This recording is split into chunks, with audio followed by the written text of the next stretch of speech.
A Chinese fighter jet is about to make history in Africa.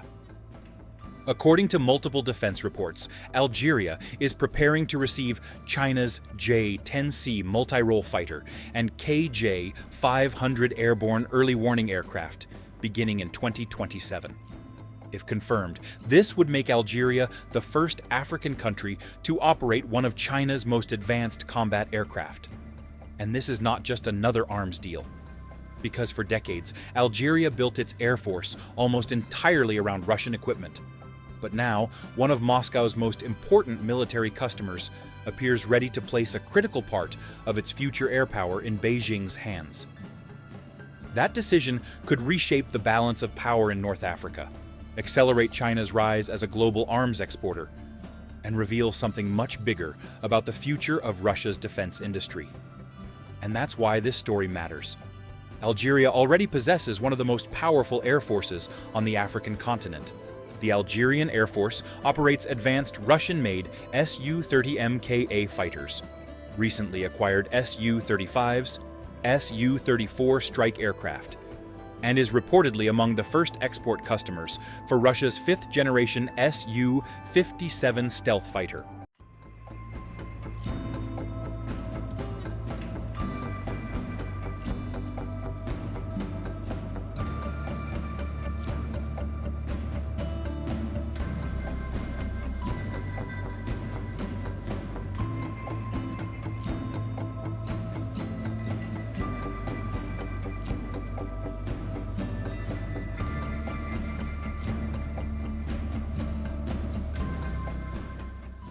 For years, this relationship made Algeria one of Moscow's most valuable defense partners outside the former Soviet Union. But the strategic environment has changed dramatically since 2022.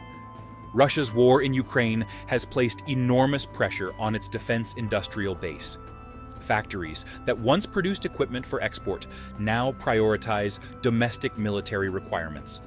Sanctions have complicated supply chains, reduced access to key components, and created uncertainty for foreign customers that depend on Russian systems. At the same time, China has spent years transforming itself from a producer of low-cost military equipment into a supplier of advanced combat systems capable of competing with Western and Russian designs. Now, these two trends appear to be intersecting in Algeria. And that brings us to the first major revelation. The biggest significance of this deal is not the aircraft itself. It is what the purchase says about trust. For decades, Algeria trusted Russia to supply virtually every major combat aircraft in its inventory. Switching suppliers for frontline fighters is not a decision any military takes lightly. Pilots require new training pipelines. Maintenance crews need new technical expertise. Spare parts networks must be rebuilt. Command systems must adapt to different technologies and operational doctrines. In other words, buying a new fighter means committing to a new long-term relationship. If Algeria chooses the J-10C, it suggests that decision-makers in Algiers believe China can provide something Russia increasingly struggles to guarantee: reliable production, predictable deliveries, and long-term support. The timing matters. Many countries that traditionally relied on Russian weapons now face concerns about delivery schedules and maintenance support. China sees an opportunity. Beijing can offer advanced systems without the political conditions often attached to Western arms sales. For China, Algeria represents far more than a customer. It represents a showcase. And that leads directly to the second revelation. The J-10C is only half the story.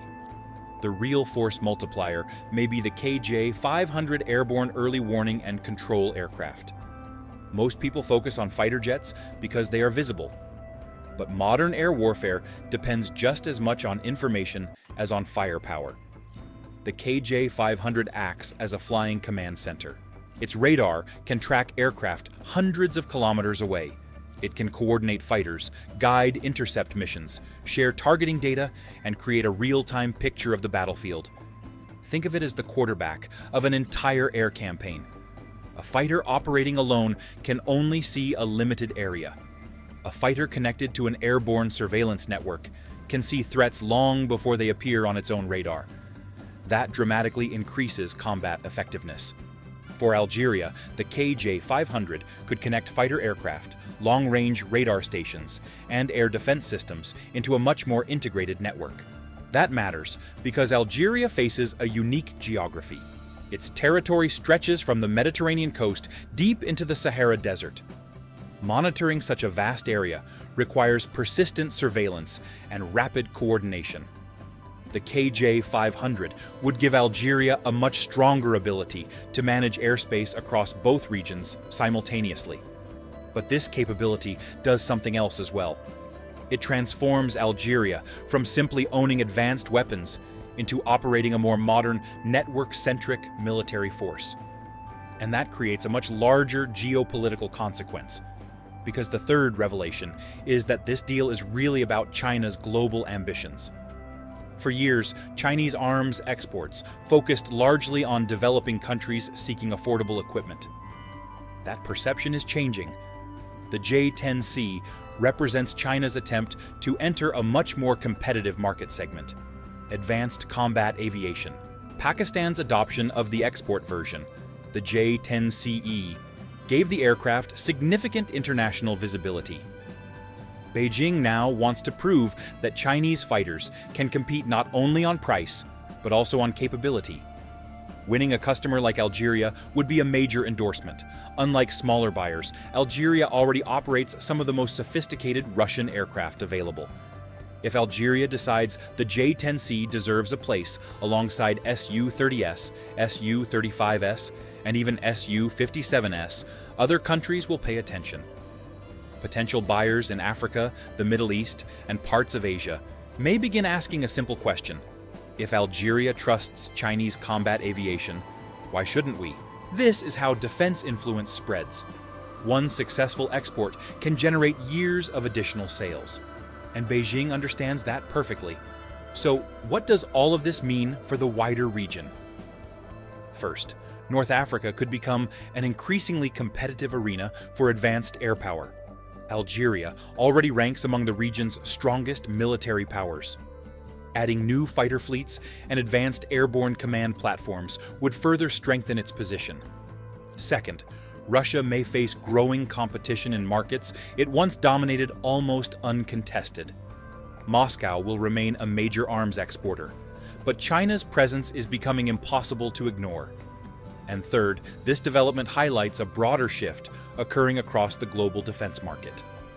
Countries no longer see only two choices: buy Western equipment or buy Russian equipment.